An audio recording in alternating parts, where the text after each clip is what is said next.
ஓம் சாய்ராம். நம்ம சேனல் சொந்தங்கள் அனைவருக்கும் அன்பான வணக்கங்கள். இன்னைக்கு நாம சாய்சத் சரிதம்ல 34வது அத்தியாயத்தை பார்க்க போறோம். பார்க்கலாமா? பாபாவினுடைய தீவிரமான பக்தர். பாபா அந்த பக்தரிடம் எப்போ பேச்சை தொடங்கினாலும் சகோதரா அப்படின்னு தான் தொடங்குவாரு. அந்த அளவுக்கு பாபாவுக்கு அந்த பக்தரின் மேல அதீத பாசம். அந்த பக்தரின் பொழுதுபோக்கு என்ன அப்படின்னு பார்த்தீங்கன்னா, பாபாவினுடைய அற்புதங்களை, பாபாவினுடைய பெருமைகளை, பாபாவினுடைய அதிசயங்களை பாடல்களாக பாடக்கூடியவர். அந்த மாதிரி தன் பாடல்கள் மூலம் பாபாவினுடைய அற்புதங்களை பொதுமக்களுக்கு சொன்னா பொதுமக்கள் வந்து சந்திப்பாங்க. அதன் மூலம் அந்த பொதுமக்களுக்கு துன்பம் தீரும் அப்படின்னு இந்த பக்தருக்கு மிகப்பெரிய ஒரு எதிர்பார்ப்பு. எல்லாரும் சந்தோஷமா இருக்கணும் அப்படின்னு நினைக்கக்கூடிய ஒரு எண்ணம் படைத்தவர் அந்த பக்தர். அதனால அந்த பக்தர் தினம்தோறும் பாபாவினுடைய பாடல்களை பொதுமக்களுக்காக பாடினார். இந்த ஒரு செயல் பாபாவுக்கு ரொம்ப பிடிச்சிருந்தது. ஏன்னா பொதுமக்களை இங்கே வந்து நல்லது நடக்கணும் அப்படின்னு நினைக்கிற எத்தனை உள்ளங்கள் இருக்கு. அதுல இவர் வந்து தினம்தோறும் சேவையா செய்றாரே அப்படின்னு சொல்லிட்டு அந்த பக்தர் மேல பாபாவுக்கு ஒரு அதீத பாசம். அதனால அந்த பக்தரை எப்போதுமே தன் பக்கத்திலேயே வச்சுக்கிட்டு இருந்தார். நிறைய பாடல்கள் பாட சொல்வாரு. பாபாவுக்கு பாடல்கள் கேட்கிறது ரொம்ப பிடிக்கும். நடனம் ஆடுறது ரொம்ப ரொம்ப பிடிக்கும். அதனால எந்த நேரமும் அந்த பக்தர் பாட்டு ஏதாவது பாடிக்கிட்டே இருப்பாரு. அதை பாபா ரசிச்சுக்கிட்டே இருப்பாரு. இந்த மாதிரியான ஒரு காலகட்டம் அந்த பக்தருக்கு திடீர்னு ஒரு பிரச்சனை. என்ன அப்படின்னு பார்த்தீங்கன்னா, அவர் கால்கள்ல நரம்புகள்ல ஏதோ ஒரு பிரச்சனை வருது. அப்போ அந்த கால் பாதங்கள் கால்கள் எல்லாம் வீங்கி போகுது. அவர் ரொம்ப அவஸ்தைப்படுறாரு.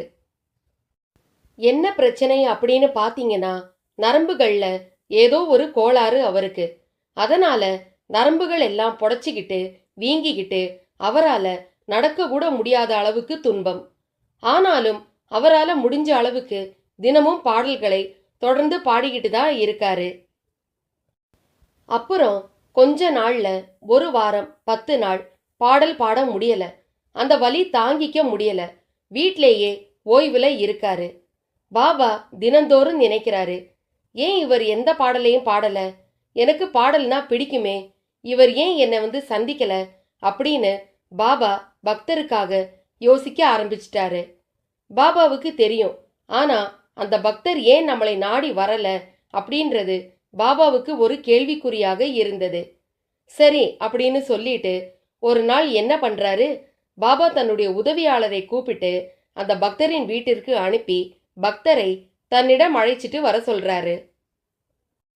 அவர் ஏன் அவ்வளவு கஷ்டப்படணும்? அங்க இங்க வரட்டும், வர சொல்லு, நான் கூப்பிட்டேன்னு சொல்லு அப்படின்னு பாபா ஒரு செய்தியை தன்னுடைய உதவியாளர்கிட்ட பக்தரிடம் சொல்ல சொல்லி அனுப்புறாரு. அவரும் அந்த பக்தரை போய் பார்க்கறாரு. பாபாவினுடைய அந்த செய்தியை சொல்றாரு.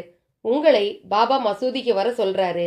இங்கே நீங்க தனியா இருந்து அவதிப்பட வேண்டாம், அங்க வாங்க அப்படின்னும் பொழுது இவர் ரொம்ப சங்கடப்படுறாரு.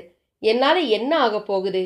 என்னால எதுவுமே முடியல, கால்வலி, இந்த கால்வலியை என்னால பொறுத்துக்க முடியல அப்படின்னு ரொம்ப கஷ்டப்படுறாரு. ஆனா அந்த உதவியாளர் என்ன செய்வார் பாவம்? பாபா என்ன சொன்னாரோ அதைத்தானே அவர் செய்ய முடியும். அதனால அவர் ஆறுதல் சொல்றாரு. கஷ்டப்படாதீங்க. எப்போ வந்து பாபா உங்களை மசூதிக்கு வர சொல்லிட்டாரோ அப்பவே உங்களுடைய பிரச்சனைகள் தீர்ந்திடும். இதை நான் சொல்லி உங்களுக்கு தெரிய தேவையில்லை. உங்களுக்கே தெரியுமே, நீங்க ஏன் இங்க கஷ்டப்படணும்? வாங்க அப்படின்னு சொல்லிட்டு அந்த பக்தரை ஆசிரமத்திற்கு, அதாவது பாபாவினுடைய மசூதிக்கு அழைச்சிட்டு வந்துடுறாரு அந்த உதவியாளர். அப்போ பாபா அந்த பக்தரை பார்க்கிறார். பார்த்துட்டு, ஏன் இத்தனை நாள் நீ வந்து எனக்காக பாடல்கள் பாடல? ஏன் நீ வந்து என்னை சந்திக்கல அப்படின்னு கேட்கும் பொழுது இந்த பக்தர் அப்போ சொல்றாரு, பாபா எனக்கு உடம்புக்கு முடியல, என்னால கால் வலி தாங்க முடியல, இந்த வலியோட நான் பாடும் பொழுது சரியா வராது, அதனால நான் பாடல அப்படின்னும் பொழுது பாபா சொல்றாரு, அதெல்லாம் இல்ல, சரியாயிடும். நீ ஒரு 10-15 நாள் இங்கேயே இரு அப்படிங்கிறாரு. அந்த 10-15 நாளும் அந்த பக்தர் அங்கேயே இருக்கார். கால் வலியில துடிச்சுக்கிட்டு இருக்காரு. ஆனா பாபா எந்த ஒரு மருத்துவமும் அந்த கால் வலிக்கு செய்யல. இது எல்லாருக்குமே ஒரு ஆச்சரியத்தை கொடுத்தாலும் பாபா எந்த அளவுக்கு அமைதியாய் இருக்கார் அப்படின்னா, எந்த ஒரு பக்தரும் துன்பத்தை அனுபவிப்பதை பாபா சகித்து கொள்வது கிடையாது. உடனே ஓடி வந்து உதவி செய்பவர்தான் பாபா. அந்த துன்பத்தை போக்குகிறவர்தான் பாபா.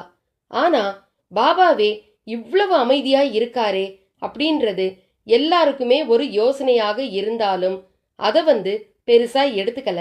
ஏன்னா பாபா இந்த அளவுக்கு பொறுமையா இருக்கார்னா ஏதோ ஒரு காரணம் இருக்கும் அப்படின்றனால யாருமே அந்த பக்தருக்கு உதவி செய்யுங்க பாபா அப்படின்னு சொல்லல. ஏன்னா எல்லாருக்குமே தெரியும் பாபாவை. எந்த ஒரு பக்தன் கஷ்டத்துல இருந்தாலும் பாபா தாங்கிக்க மாட்டாரு. குழந்தை உள்ளம் கொண்டவர் இல்லையா, அதனால ஏதோ ஒரு காரணம் இருக்கு அப்படின்றது மட்டும் எல்லாருக்கும் புரிஞ்சது. இந்த நிலையில 10 நாட்கள் வலியை பொறுத்த அந்த பக்தர் சில நாட்கள்ல கேட்க ஆரம்பிச்சிட்டாரு. பாபா, நான் எவ்வளவோ வலியில துடிச்சுக்கிட்டு இருக்கேன், என்னால முடியல. நான் இப்பவே இறந்துட்டா கூட சந்தோஷமா நான் இறந்து போவேன். உங்களுடைய கண் முன்னாடி உங்களுடைய மசூதியில என்னுடைய உயிர் பிரிகிறது அப்படின்றது நான் செய்த புண்ணியம், நான் செய்த பாக்கியம் அப்படின்னு சொல்றாரு. அப்போ பாபா சொல்றாரு, அதெல்லாம் இருக்கலாம். உன்னுடைய உயிர் பிரிகிறது, என்னுடைய கண் பார்வையில பிரிகிறது அப்படின்றது ஏதோ நீ செய்த பாக்கியமாக இருக்கலாம். ஆனா நீ செய்த உனக்கான ஊழ்வினைன்னு ஒன்னு இருக்கு இல்லையா, அதை நீ அனுபவிச்சே தீரணும். அதுதான் நீ அனுபவிச்சுக்கிட்டே இருக்க. அது இன்னும் ஒரு சில நாட்கள்ல முடிஞ்சிரும். உன்னுடைய வலிகள் தீர்ந்துடும் அப்படின்னு பாபா சொல்றாரு. உடனே அந்த பக்தர் கேட்கிறார், அப்படியா பாபா, நான் எப்போ சரியாவேன் அப்படின்னும் பொழுது, இருப்பா, இன்னும் ஒரு 10 நாள்ல நீ சரியாயிடுவ. எப்படி பாபா சரியாவேன்? நான் அதுக்கான எந்த ஒரு மருத்துவமும் மருந்தும் மாத்திரையும் எதுவுமே நான் எடுத்துக்கல. எப்படி சரியாகும் பாபா அப்படின்னு கேட்கும் பொழுது பாபா சொல்றாரு, உன்னை ஒரு காக்கா கொத்தும், அப்போ நீ சரியாயிடுவ அப்படின்னு சொல்றாரு. அவருக்கு ஒண்ணுமே புரியல. இங்கே எங்கிருந்து காக்கா வரப்போகுது? எங்கே நம்மளை தேடி காக்கா கொத்த போகுதா? என்னமோ பாபா சொல்றாரு. சரி, ஏதோ சொல்றாருன்னு நம்பிக்கை மனசுல. இப்போ சரியாகலாம், நாளை சரியாகலாம், இன்னும் 2 நாள் கழிச்சு சரியாகலாம், ஆக மொத்தத்துல சரியாகும் அப்படின்ற ஒரு மனத்தெளிவு வந்துருச்சு. அதனால அவர் அந்த வலியை கூட பொறுத்துக்கிட்டு அங்கேயே இருக்காரு. ஒரு சில நாட்கள் கழிச்சு பாபாவினுடைய ஒரு பக்தர் வர்றாரு. அவருடைய வேலை என்ன அப்படின்னு பாத்தீங்கன்னா, 10 நாளைக்கு ஒரு முறை பாபாவினுடைய அந்த மசூதியை சுத்தம் செஞ்சுட்டு போவாரு. ஒட்டடையெல்லாம் எடுத்து தூசியை தட்டி பாபாவினுடைய இருக்கையை தொடச்சு கிளீன் பண்ணிட்டு அவருக்கு அது ஒரு திருப்தி. பாபாவுக்காக அவர் செய்கின்ற ஒரு சேவை அது. அவருடைய மன திருப்திக்காக அவர் செஞ்சு கொடுக்கிறாரு. பாபா அதை தடுக்க மாட்டாரு. ஒவ்வொருத்தர் ஒவ்வொரு விதமாக பக்தியையும் அன்பையும் காட்டுவாங்க. அதுல அந்த பக்தர் அந்த மாதிரி காட்டுறாரு. அதனால அவருடைய விருப்பம் அப்படின்னு பாபா அதை தடுக்க மாட்டாரு. அந்த பக்தர் ஒவ்வொரு 10 நாட்களுக்கு ஒரு முறை பாபாவினுடைய அந்த மசூதியை சுத்தப்படுத்திட்டு போவாரு. அந்த மாதிரி சுத்தப்படுத்தும் போது இந்த பக்தர் கால்வலியோட கால்கள் எல்லாம் வீங்கி போயிட்டு கால்வலியோட படுத்துக்கிட்டு இருக்காரு கீழே. அத அந்த பக்தர் பார்க்கல. பார்க்காம என்ன பண்ணிட்டாரு, மிதிச்சிட்டாரு. மிதிச்ச உடனே அந்த கால்களில் இருந்து அந்த நரம்புகளில் இருந்து ஒரு 5 சிலந்திகள் வெளியே வருது. அந்த சிலந்திகள் தான் அந்த பக்தரின் கால்களின் நரம்புகள் உள்ளே இருந்து இத்தனை நாள் துன்பத்தை தந்த சிலந்திகள். அந்த சிலந்தி வெளியே வராம இருந்ததன் காரணமாகத்தான் அவ்வளவு வலியை அவர் அனுபவிச்சார். அந்த சிலந்திகள் எல்லாம் வெளியே வந்த உடனே அவர் கொஞ்சம் நிம்மதி அடைஞ்சிட்டாரு. அந்த நொடி அவருக்கு ரொம்ப ஆச்சரியமாக இருந்தது. பாபா காக்கா கொத்தும்னு சொன்னாரே, இங்கே ஒரு நபர் என்னை மிதிச்சு அந்த சிலந்திகள் எல்லாம் வெளியே வந்துருச்சு, இப்போ என்னுடைய வலி குறைஞ்சிடுச்சு அப்படின்றது அந்த பக்தர் உணர்ந்துட்டாரு. அந்த இன்னொரு பக்தரும், அதாவது மசூதியை சுத்தம் செய்வதற்கு வந்த பக்தர், இவரை நாம மிதிச்சிட்டோமே அப்படின்னு சொல்லிட்டு மன்னிப்பு கேட்கிறாரு. ஐயா, என்னை மன்னிச்சிடுங்க, நான் தெரியாம உங்களை மிதிச்சிட்டேன், கவனிக்கல உங்களை அப்படின்னும் பொழுது இவருக்கு அந்த பக்தரை பார்க்கும் பொழுது கோபம் வரல. அவருக்கும் இவரை மிதிச்சிட்டோம் அப்படின்ற ஒரு பதட்டத்துல இவருக்கும் பேச்சே வரல. ஆனா வலி சரியா போயிடுச்சு இந்த பக்தருக்கு. அந்த கால் நரம்புகளில் உள்ளே இருந்த சிலந்தி வெளியே வந்துருச்சு. 5 சிலந்தி உள்ளே இருந்ததால அந்த கால் என்னமா பாடுபட்டிருக்கும் பாருங்க. எவ்வளவு வலியை அந்த பக்தர் பொறுத்துக்கிட்டு அங்கே இருந்திருக்காரு அப்படின்றது இப்ப நம்மளால யோசிக்க முடியுது இல்லையா? அந்த மாதிரியான வலிகளை தான் அவர் அனுபவிச்சுட்டு இருந்தார். இதற்கு பிறகு அந்த சிலந்திகள் எல்லாம் வெளியே வந்துருச்சு. அதற்கு பிறகு அந்த சிலந்திகளை எல்லாம் அவர் அந்த மசூதியை சுத்தப்படுத்த வந்த அந்த பக்தர் அள்ளி எடுத்து குப்பையில போட்டுட்டு போயிட்டே இருக்காரு. பாபா கிட்ட சொல்லிட்டு போயிட்டாரு. அதற்கு பிறகு குணமான அந்த பக்தர் பாபா கிட்ட கேக்குறாரு, பாபா, ஒருத்தர் வந்தாரு, சுத்தப்படுத்துறேன்னு சொன்னாரு, உங்களுடைய மசூதி எல்லாம் சுத்தப்படுத்தினாரு, தெரியாதனமா என் கால்ல மிதிச்சாரு, ஆனா கால் நரம்புகளில் இருந்த அந்த சிலந்திகள் எல்லாம் வெளியே வந்துருச்சு பாபா. இப்போ என்னுடைய கால் வலிகள் குறைஞ்சு நல்லா இருக்கு பாபா அப்படின்னு சொல்லும் பொழுது பாபா சொன்னார், நான் சொன்னேன்ல, காக்கா உன்னை கொத்தின உடனே சரியாயிடும்னு நான் சொன்னேன்ல, அதுதான் இப்போ நடந்தது அப்படின்னும் பொழுது அங்கே இருந்த மற்ற பக்தர்கள் மற்றும் இவருக்கு ரொம்ப சந்தோஷம், அதே சமயம் ஆச்சரியம். பாபா, நீங்க காக்கான்னு தான் சொன்னீங்க, வந்தவர் என்ன காக்காவா? என்ன பாபா சொல்றீங்க நீங்க அப்படின்னும் பொழுது பாபா குழந்தைத்தனமா சொல்றாரு, ஆமாம்பா, அவரை நான் காக்கான்னு தான் சொல்லுவேன்.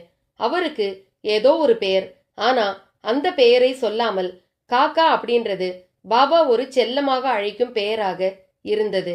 அதனால தான் நான் காக்கா வந்து கொத்தும்னு சொன்னேன். அந்த மாதிரி தானே வந்தாரு, வந்து உன்னை மிதிச்சதா அந்த சிலந்திகளும் வெளியே வந்துருச்சு, இப்போ நீ சரியாயிட்ட அப்படின்னும் பொழுது யாராலேயும் அதை மறுக்க முடியல. ஏன்னா எப்போ சரியாகும், எப்படி சரியாகும் அப்படின்றது முன்கூட்டியே சொன்னார் பாபா. அது எல்லோராலையும் புரிஞ்சுக்க முடியல, அந்த பக்தராலையும் அது புரிஞ்சுக்க முடியல. சரி பாப்போம் அப்படின்ற ஒரு எண்ணம் மட்டும்தான் இருந்ததே தவிர பாபாவின் மேல எந்த ஒரு அவநம்பிக்கையும் அவங்களுக்கு இல்ல. பாபா சொல்றார், சரி அப்படிதான் ஏத்துக்கிட்டாங்களே தவிர இதெல்லாம் நடக்குமா அப்படின்னு அவங்க ஒரு அவநம்பிக்கையை வைக்கல பாபா மேல. நம்பிக்கை வச்சாங்க, ஆனா எப்போ நடக்கும் அப்படின்ற விஷயம் தெரியாமல் இருந்தது. அது சீக்கிரமாகவே நடந்துருச்சு. இப்படி பாபா அந்த காலுக்கு உள்ள, அதாவது கால் நரம்புகளுக்குள்ளே இருந்த சிலந்தி எப்போ வெளியே வரும் அப்படின்றதையே தன்னுடைய பக்தருக்கு சொன்னார்னா எந்த அளவுக்கு பாபாவினுடைய அந்த எண்ணங்கள் சுத்தமா இருக்குன்னு பாருங்க. பாபா எந்த அளவுக்கு பக்தரை புரிஞ்சு வச்சிருக்காருன்னு பாருங்க.